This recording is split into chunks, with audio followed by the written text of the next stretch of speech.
En esta ocasión quisiera recordar con ustedes el 31 de octubre de 1517. Es una fecha que debe recordar todo el mundo evangélico de nuestros días. Martín Lutero, un fraile agustino, clavó 95 tesis contra las indulgencias en las puertas de la iglesia de Wittenberg, en Alemania. Y la historia nos cuenta que a partir de este hecho histórico comenzó y se inició la Reforma Protestante. Todas las demás denominaciones que normalmente conocemos, por solo mencionar algunas como bautistas, pentecostales, metodistas, episcopales, luteranos, reformados, adventistas, todas se han iniciado y han surgido como denominaciones evangélicas, entre comillas, después de la Reforma Protestante. Y tristemente, si Martín Lutero resucitara de nuevo en este tiempo, se daría cuenta que hoy no tenemos las indulgencias, pero hay otros problemas terribles que nos han ido apartando de la sana y clara doctrina del Evangelio de Jesucristo.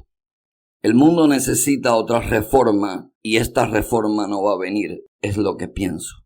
Lo que viene y lo que se avecina a todo tren son los tiempos del fin.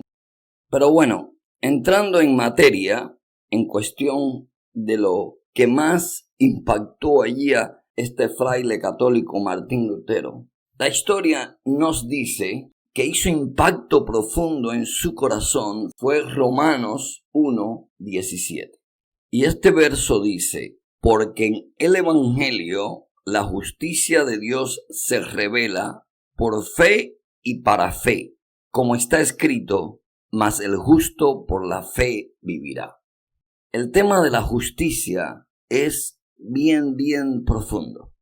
Justicia no hay en el mundo realmente, y justicia no tiene el hombre, jamás tendrá, ni sabrá cómo hacer la justicia.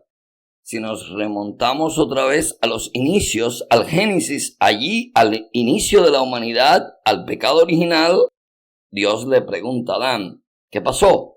Su respuesta justa debería ser: yo el responsable de la familia, yo la cabeza, yo el sacerdote del hogar. No sé, me descuidé con Eva y no sé dónde yo estaba trabajando, no me la llevé. Y no sé en qué momento esta mujer comenzó a dialogar con esta serpiente.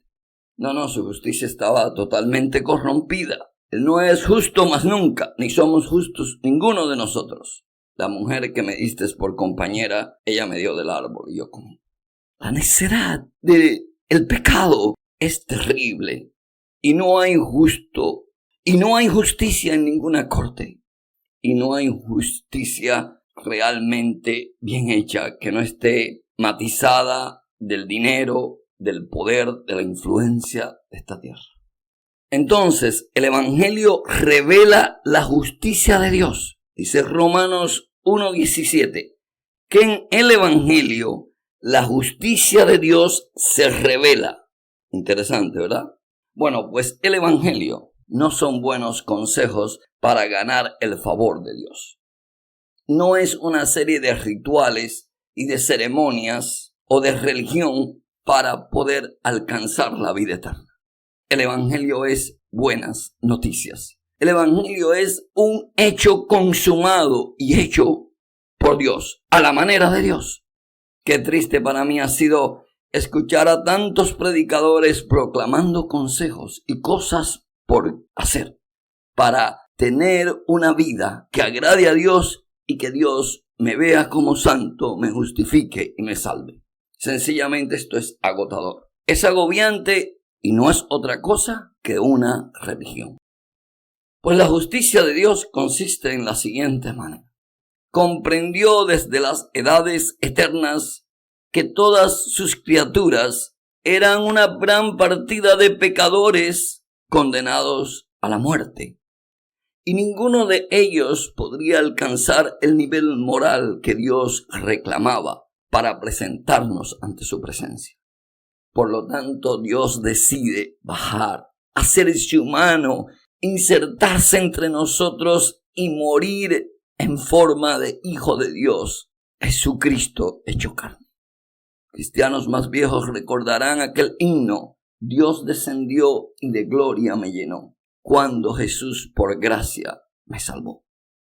Dios en su justicia perfecta y en su manera sabia declara lo siguiente allí en 2 de Corintios 5:21. Al que no conoció pecado, que entre comillas es Cristo, por nosotros Dios lo hizo pecado, para que nosotros fuésemos hechos justicia de Dios en él. ¡Qué tesoro divino tan precioso! Saber que Dios toma a su Hijo y lo hace pecado para que nosotros seamos hechos justicia de Dios en él. La fe en Cristo, la fe en el justo que justifica al impío, es la que nos podrá dar la entrada al cielo. Juan 3:18 nos dice: el que en él cree no es condenado, pero el que no cree ya ha sido condenado porque no ha creído en el nombre del unigénito Hijo de Dios. Creer en Cristo no se trata de un sencillo juego de palabras y de una expresión religiosa, yo creo, sino que esto es una actitud de fe y una convicción muy profunda que se produce por la obra del Espíritu Santo en el corazón del creyente. ¡Qué misterio tan precioso el verdadero Evangelio de Cristo no adulterado! Puedo ser considerado justo delante de Dios por la fe y el descanso en el sacrificio perfecto de su Hijo Jesucristo. Quiero darles un detalle interesante. En la Reina Valera de 1960 aparece 6 veces la frase: tu fe te ha salvado. ¿Se había usted puesto a pensar que en muchos de los milagros de sanidad que hizo Cristo, la gente venían buscando la sanidad de sus cuerpos por la fe que depositaban en Él? Él no solo los sanaba, sino que también les dejaba ver: tu fe te ha salvado. Esa es una tarea extraclase para los que me escuchan. Vea cuántas veces Jesús dijo: tu fe te ha salvado. Ustedes pensando en la sanidad de sus cuerpos, yo pensando en la sanidad de sus almas. Hay 2 aspectos interesantes para terminar. Romanos 4:5 tiene un versículo extremadamente fuerte y profundo, muy contundente, que los predicadores de hoy no dicen: mas al que no obra, aquel que parece no dar fruto, aquel que no parece tener una vida religiosa, si no cree en aquel que justifica al impío, su fe le es contada por justicia. Yo a veces me pongo a pensar y a meditar que pueden haber borrachos, gente de la calle común, prostitutas, gente que ha creído en Dios, aunque vive una vida en el que no obra, pero tiene una fe sólida y firme en el Hijo de Dios, y lucha con sus pecados y con sus dificultades, y no tiene una vida religiosa ni se congrega, pero cree en aquel que justifica al impío. Dios nos salva por fe y solo por la fe en la obra, en el sacrificio, en la divinidad de Cristo. Véase 1 de Pedro 3:18. Porque también Cristo padeció una sola vez por los pecados, el justo por los injustos, para llevarnos a Dios. ¿Eres tú injusto? ¿Eres tú de los impíos? ¿Estás en ese grupo de impíos, de pecadores, de injustos? Acepta, cree y descansa en la fe del justo que murió por ti. Termino con Romanos 5:1. Justificado soy por la fe. Ahora tengo paz para con Dios. Que Dios les bendiga.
la fe tenemos paz para con Dios.